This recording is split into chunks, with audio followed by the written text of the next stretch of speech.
देखो, अगली लेयर है हमारे पास प्रेजेंटेशन लेयर। प्रेजेंटेशन लेयर पे डेटा आया हमारे पास एप्लीकेशन लेयर से। एप्लीकेशन लेयर से किस फॉर्मेट में आया डेटा? यूजर डेटा ही आया, कोई चेंज नहीं हुआ। ठीक है, अब प्रेजेंटेशन लेयर कौन सी लेयर है? 6। अब इसका काम क्या है? It works as a translator, converts the data into machine understandable format from human understandable format and vice versa. अब ये डिपेंड करेगा based on the format of data coming from upper layer.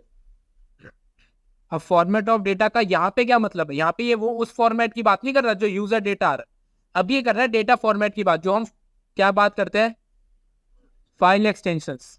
File extensions होती है कि भाई JPG file है, PDF है, text file है, MP4 फाइल है, MP3 फाइल है। ठीक है, ये हो गए आपके फाइल एक्सटेंशंस। ये किस फॉर्मेट का डेटा आ रहा है ऊपर लेयर से, यानी कि आपके एप्लीकेशन लेयर से या यूजर से जो भी डेटा आ रहा है उसको कन्वर्ट करना ताकि वो मशीन अंडरस्टैंड कर सके, और ह्यूमन अंडरस्टैंडेबल फॉर्मेट से मशीन अंडरस्टैंडेबल फॉर्मेट। ये कहां पे होगा? अब वही बात है, मान लो एक हमारे पास सेंडर है और एक रिसीवर, दोनों कनेक्टेड है। अब मशीन अंडरस्टैंडेबल फॉर्मेट में कौन से एंड पर डेटा कन्वर्ट होगा ये बताओ?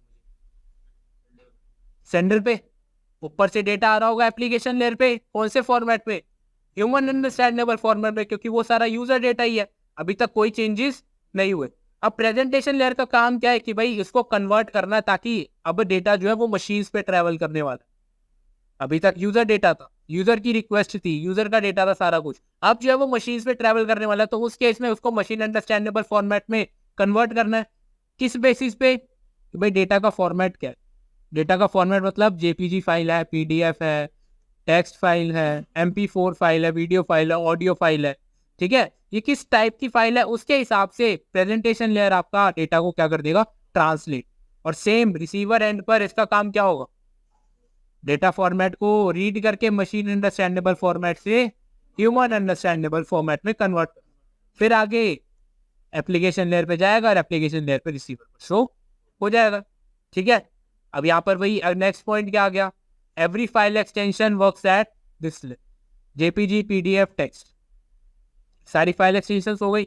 अब प्रेजेंटेशन लेयर का दो मेन फंक्शंस होते हैं। अब ये ट्रांसलेशन या कन्वर्जन कर कैसे रहा? पहला है कंप्रेशन डिकम्प्रेशन और इनक्रिप्शन डिक्रिप्शन। ठीक है, ये दो काम होते हैं प्रेजेंटेशन लेयर के, कि भाई या तो कंप्रेशन कंप्रेशन करेगा और इनक्रिप्शन करेगा, या फिर सिर्फ कंप्रेशन कर रहा है, या फिर सिर्फ इनक्रिप्शन कर रहा है, या फिर दोनों भी कर सकता है। डिपेंड करता है कि भाई किस फॉर्मेट का डेटा आ रहा है। अब कंप्रेशन डिकम्प्रेशन यानी कि फाइल फॉर्मेट हो गए जिप, टार। इनक्रिप्शन के लिए एक हमारे पास एल्गोरिथम है, MD5, मैसेज डाइजेस्ट वर्जन 5।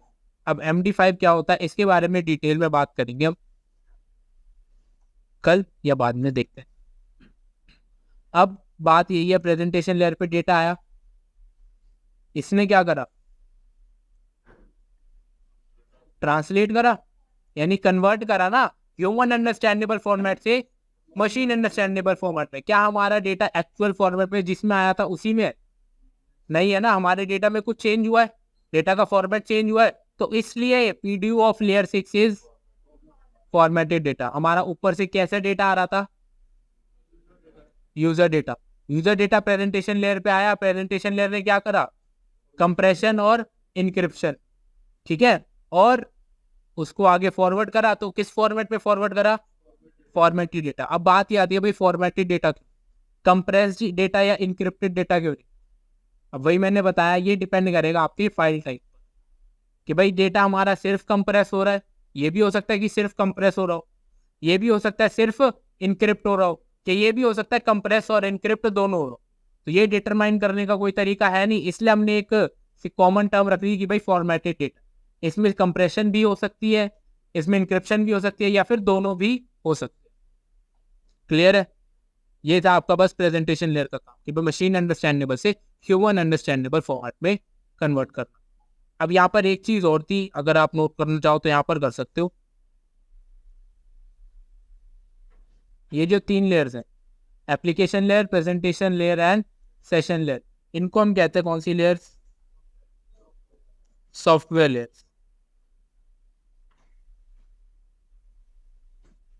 बस यही एक चीज। ठीक है, तो कल के लिए काफी सारे क्वेश्चंस हो गए। What is OSI, why OSI, OSI develop करने के पीछे मेन रीजन क्या था, to make different vendors communicate. OSI model की 7 लेयर, इनकैप्सुलेशन क्या होता है, डिकैप्सुलेशन क्या होता है, what is PDU, application layer का मेन पर्पस क्या है, ठीक है, कौन सी प्रोटोकॉल्स एप्लीकेशन लेयर पे काम करती हैं, कौन से पोर्ट नंबर्स यूज करती है, थोड़े बहुत जो यहाँ पे लिखे हुए हैं सिर्फ उतने का ही आप अगर वर्किंग या जो मैंने यहाँ पे पर्पस लिखा हुआ है वो यूज कर लोगे, यही मोर देन इनफ है अभी के लिए। ठीक है।